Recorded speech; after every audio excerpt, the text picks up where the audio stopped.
Okay, so today I'm doing another reshoot of my Helleyers Road Tasmanian single malt Scotch whiskey review because the other one was done in the evening and was probably a little bit dark.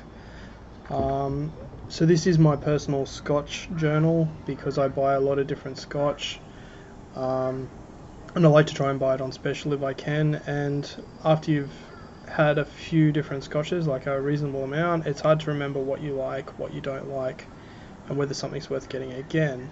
So this is my attempt to try and remember what I like, what I don't. Probably little value to anyone else, but I don't really care. It's mainly for myself, so if you find it interesting, watch it. If not, go somewhere else. I will play the video for you now.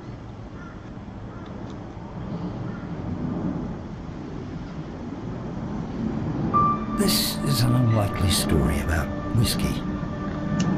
It's unlikely because it takes place in the corner of an island, to the south of another island, which is in a part of the world that, until now, might not be immediately thought of when you think of whiskey. This corner of the island is privileged to have air waft in untouched for thousands of miles, and rains that fall unimpeded by man or chemical. It's these unique conditions that inspired a consortium of dairy farmers to take an unusual step for dairy farmers and build a distillery. This distillery began producing whiskies of great quality. It exported to the world, to people who know a thing or two about whiskey.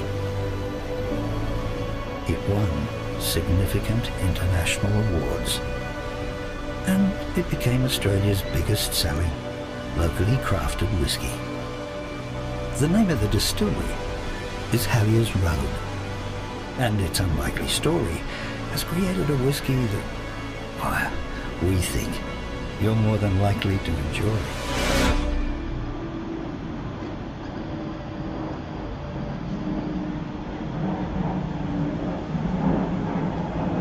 Okay, I'll just wait for this plane.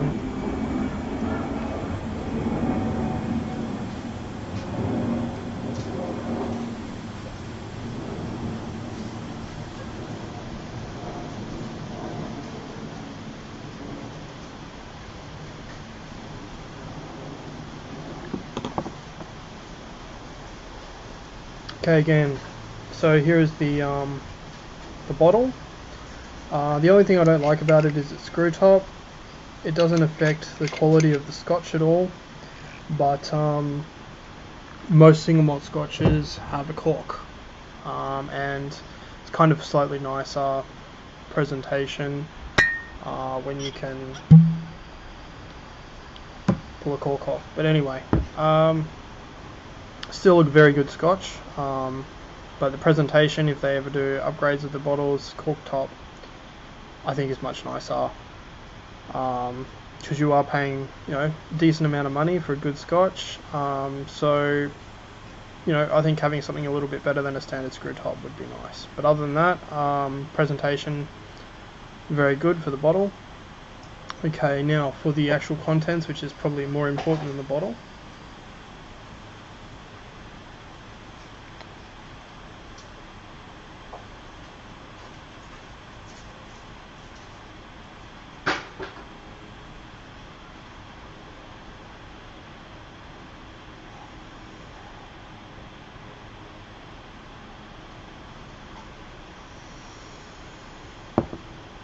So the nose is drawn to hints of citrus, lemon, and orange. I can kind of notice a little bit of lemon.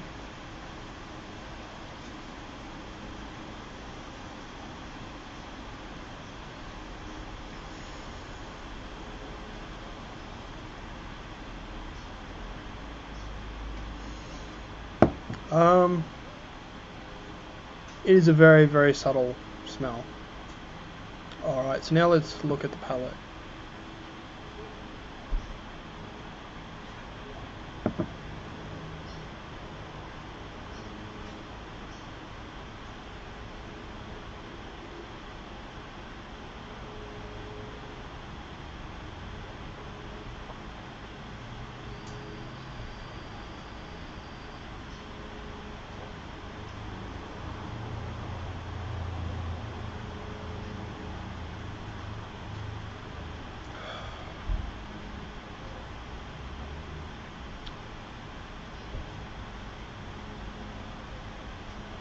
Okay, so says that it's a receipt of a vanilla sweetness transcending a warm toasty aftertaste, conjuring impressions of freshly buttered sourdough. Yes, there is a sweetness. There is a warm toasty aftertaste for sure.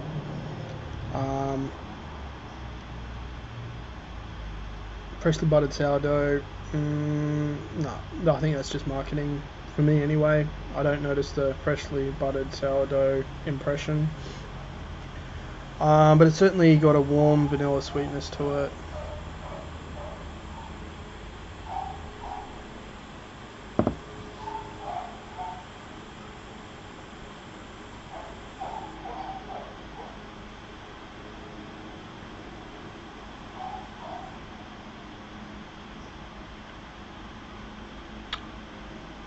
It is a nice scotch.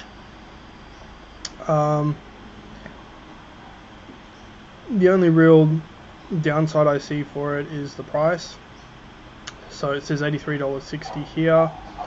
I think it normally sells for $85 in the bottle shop, and I bought it for $80, so it was on special, $5 off.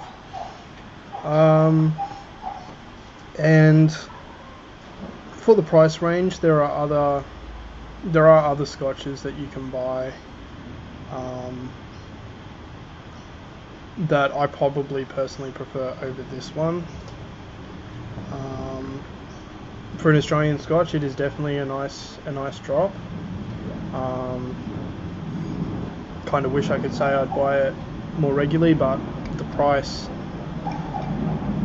for me puts it out of my normal price range. If I was going to pay that sort of dollars, I'd buy something different, maybe a Talisker or an Ardbeg. But it is a nice scotch, no doubt about it. If it was on special,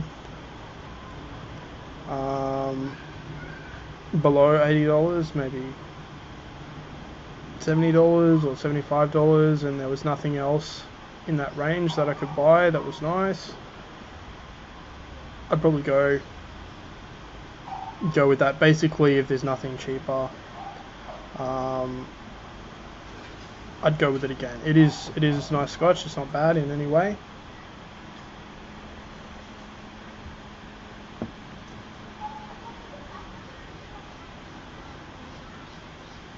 Certainly a good drop, but for the price you can get other things just as good. Okay.